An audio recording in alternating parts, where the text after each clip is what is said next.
जो टॉपिक है does God exist, मैं इस पे इतने एकेडमिक तैयारी करके आया था। मुझे था कि मैंने सोचा था कि कई सारे मैं आर्ग्यूमेंट्स दूंगा, लेकिन वक्त की भी किल्लत और जावेद साहब बार बार इधर उधर चले जा रहे थे तो उसको भी थोड़ा एंटरटेन करना पड़ गया। डज गॉड एग्जिस्ट पे मैं एक ही आर्ग्यूमेंट दे पाया। आर्ग्यूमेंट्स बहुत हैं और डेफिनेटिव आर्ग्यूमेंट्स हैं, और मेरे आर्ग्यूमेंट को किसी एक राउंड में भी इन्होंने एंटरटेन नहीं किया और रेफ्यूट नहीं किया। एक राउंड में भी नहीं, एक राउंड में भी नहीं। और ना ही अभी आपका क्लोजिंग आर्गुमेंट आएगा, नहीं वो बता देना। Argument of contingency sir. अरे मैं आपसे कई बार कह चुका हूं कंटीजेंसी का मतलब अब मैं कैसे समझाऊं आपको आपस में? हाँ, आप और कितने आसानी से समझाऊं मैं, मुझे तो नहीं समझ में आ रहा है। आप अपनी आर्ग्यूमेंट ऑफ कंटीजेंसी उर्दू में बोल सकते हैं। हाँ, आप अपनी बात पूरी कर लें जी, आखिरी 4 मिनट। दूसरी चीज, just a minute please ma'am, can I talk? दूसरी चीज ये है कि आपने एक तो इसका जवाब नहीं दिया, दूसरा आपने गॉड के ना होने पर कोई डेफिनेटिव आर्ग्यूमेंट नहीं दिया, सिर्फ मजहब पे बात कर रहे हैं आप। मजहब तो आज हमारा टॉपिक ही नहीं था। आज तो हमारा टॉपिक हो, आप मजहब से ले लेकर आईएस तक चले गए। भाई हमारा क्या ताल्लुक है उससे? We condemn them.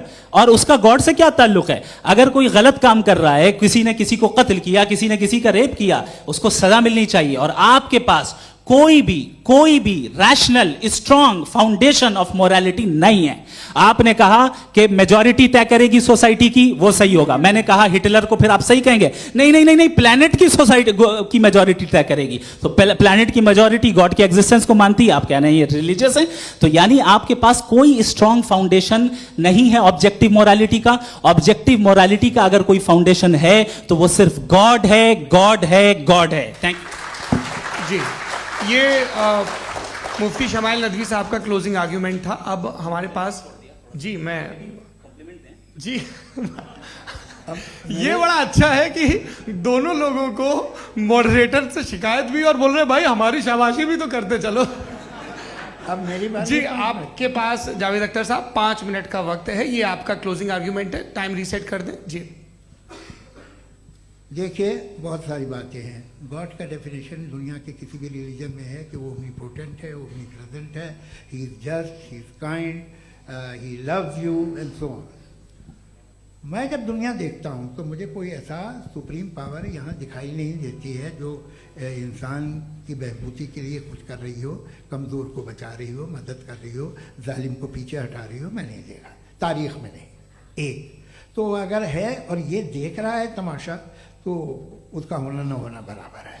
दोयम ये कि ये जो है, जब आप ये कहते हैं कि कायनात जिसकी कंटीजेंसी है, मैं देखिए वो लफ्ज़ इस्तेमाल किया मैं, तो ये कैसे हो सकती है भाई? और फौरन आप सरेंडर कर देते हैं कि जाहिर है कि इसका बनाने वाला तो इससे 10,000 गुना था तो कॉम्प्लिकेटेड होगा। उस पर आपके होने पे कोई इतराज़ नहीं है। उसे वो टाइमलेस है, वो पहले से था, टाइम तो बहुत बाद में आया। ये सब आप मानने को तैयार है जिसका आपके पास कोई सबूत नहीं, आपके पास कोई रीजन नहीं है। आपकी तारीख क्या है मजहबों की? बिलीफ की, जो खुदाओं का बिलीफ है, ये कॉन्स्टेंटली गलत साबित होता रहा है। मतलब आप कहें कि अरिस्टोटल के ज़माने में तो सब जाहिल थे, वो भी इतने ही यकीन से खुदा पे यकीन रखते थे, जो अब नहीं रहा। ये भी नहीं रहेगा, आप लिख लीजिए। और इसके आसार आपको दुनिया में दिखाई देना शुरू हो चुके हैं। ये बहस क्या आज से 100 साल पहले इस तरह हो सकती थी? यहाँ तक तो आपको हम ले आए हैं। तो सर अरे इनको मदद की जरूरत नहीं भाई, ये सेल्फ सफिशिएंट आदमी है, आप क्यों इनकी मदद कर रहे हैं? Sir please.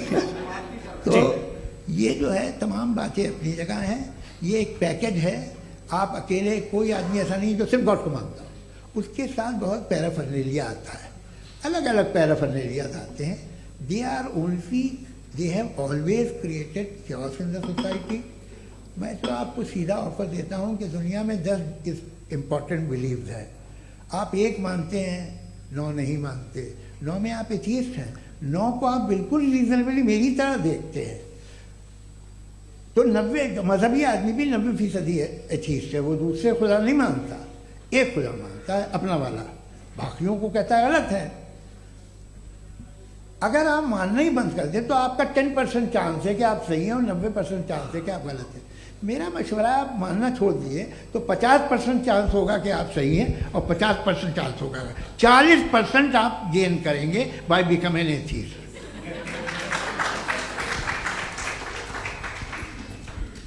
ये एक फरसूदा ख्याल है, ये ख़त्म हो रहा है। हो सकता है मेरी ज़िंदगी में ना हो, लेकिन ये हो जाएगा। जो बातें ये इनको आप मेटाफिजिकल ये वो ऐसे रिस्पेक्टेबल टर्म दे दिए, ये तो उन लोग के हैं जिन्हें ना फिजिक्स मालूम थी ना मेटा मालूम था, ये उन्होंने आपको दिए हैं।